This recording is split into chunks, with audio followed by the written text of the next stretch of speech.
Kashmir border के आसपास इलाके में नौजवानों की ट्रेनिंग चल रही थी। बिलाल अपने साथियों के साथ आर्मी की ट्रेनिंग के लिए कैंप में ठहरा हुआ था। बिलाल अपने दोस्तों के साथ वीकेंड पर कभी कभी कैंप से थोड़ा दूर जाकर आसपास के इलाकों में घूमा करता था। ऐसी ही एक दिन शनिवार की शाम बिलाल अपने दोस्तों के साथ बाजार से कुछ जरूरत का सामान खरीदने पहुंचा था। हमने पूरा बाजार घूम लिया लेकिन कुछ बढ़िया खाने के लिए नहीं मिला। बिलाल इतना कहते कहते आगे बढ़ ही रहा होता है कि तभी उसकी टक्कर हिजाब पहनी हुई एक लड़की से होती है। लड़की उसे घूर कर देख रही थी। बिलाल उसे देख कर आगे बढ़ जाता है। कैंप पहुंचकर बिलाल अपने दोस्तों के साथ वार्म अप कर रहा होता है। वार्म अप करते हुए उसकी नजर एक पेड़ के पीछे चली जाती है, जहां वही हिजाब वाली लड़की उसे छुप कर देख रही थी। बिलाल दौड़ते हुए पेड़ के पीछे जाकर देखता है, लेकिन वहां उसे कोई नजर नहीं आता। यह सब देखकर बिलाल समझ नहीं पाता। शाम होने पर बिलाल खाना खाकर अपने कमरे में जाकर सो रहा था। उसकी आंखें बंद ही हुई थी कि उसके सामने वही हिजाब वाली लड़की आ जाती है। वह असमंजस में खुद से बोलता है, आखिर ये लड़की कौन है? बिलाल सारी रात नहीं सो पाता और सुबह उठकर ट्रेनिंग पर अपने दोस्तों को यह सारी बातें बताता है, लेकिन दोस्त उसका मजाक बनाते हुए कहते हैं, क्या बात है भाई, तुझे लड़की सपने में आ रही है? लड़की का चक्कर? तुम दोनों पागल हो क्या? मैं क्या कह रहा हूं, तुम इस बात को कहां ले जा रहे हो? बिलाल वहां से चला जाता है और अकेले बैठकर सिगरेट पीते हुए सोचता है, बिलाल की नजरों के सामने एक बार काश वो लड़की सामने आ जाए।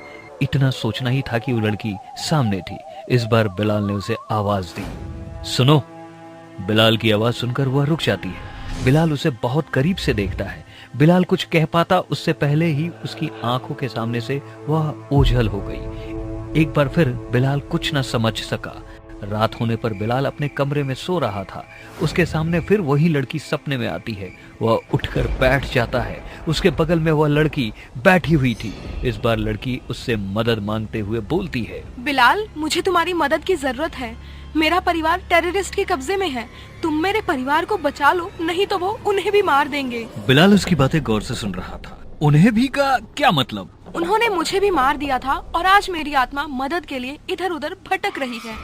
बाकी बचे हुए लोगों का मेरे जैसा हाल ना हो, मेरी मदद करो। क्या? आत्मा? इतना सुनकर बिलाल डर के मारे चिल्लाने लगता है। लड़की वहां से गायब हो जाती है। उसका दोस्त वहां आकर उसे संभालते हुए कहता है, क्या हुआ तुझे? इतनी रात में चिल्ला क्यों रहा है? आत्मा।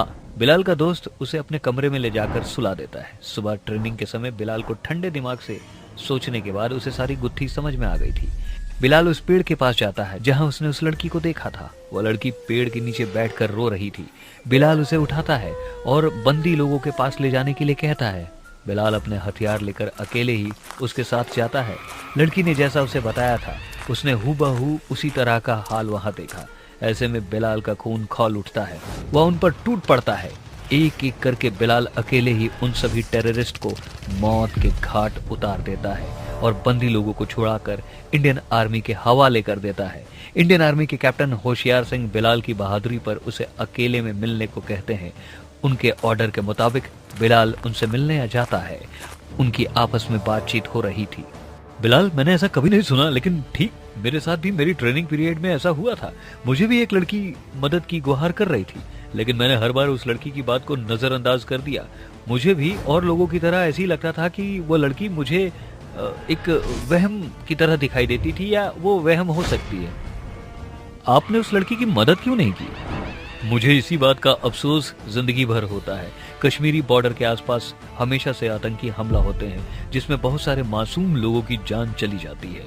लेकिन सर, हमें उन लोगों को सुरक्षित रखना होगा ताकि आगे चलकर कोई भी मासूम और बेकसूर जान किसी आतंकी हमले का शिकार न बने। बिलाल वहां से चला जाता है। शाम होने पर वही हिजाब वाली लड़की बिलाल के पास आकर एक बार और बोलती है, मेरी मदद करने के लिए शुक्रिया। अलविदा मेरे दोस्त। इतना कहकर वह लड़की वहां से गायब हो जाती है। इंडो चाइना बॉर्डर पर जंग छिड़ चुकी थी। इंडियन मिलिट्री ऑफिसर अपने हथियारों के साथ बर्फीले मौसम में बॉर्डर पर तैनात थे। चारों तरफ सिर्फ सफेद बर्फ की चादर ही दिखाई दे रही थी।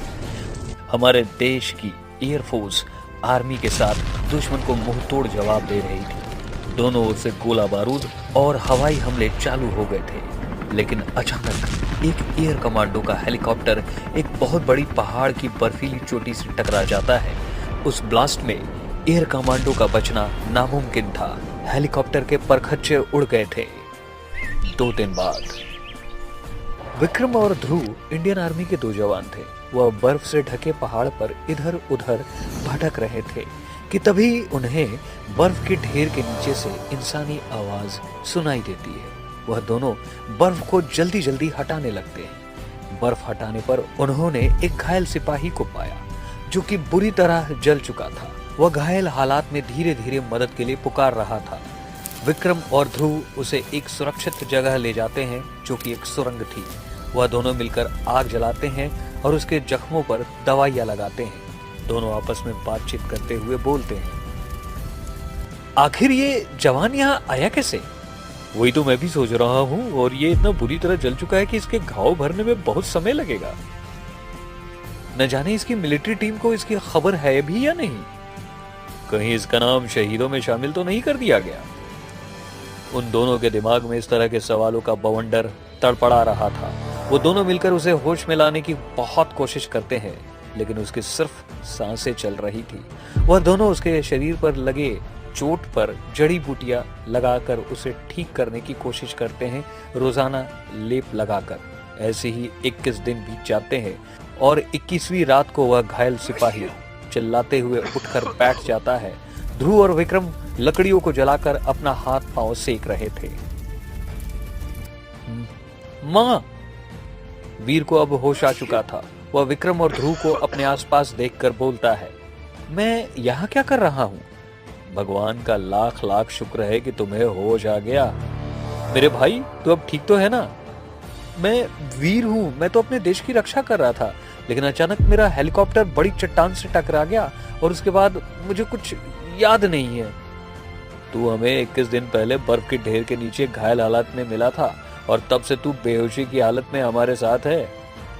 लेकिन आप दोनों को मैंने कभी मिलिट्री में नहीं देखा। आप दोनों कौन हैं? मैं आपको पहचाना नहीं। तुम क्या ही सुनोगे हमारी कहानी, मतलब मैं कुछ समझा नहीं।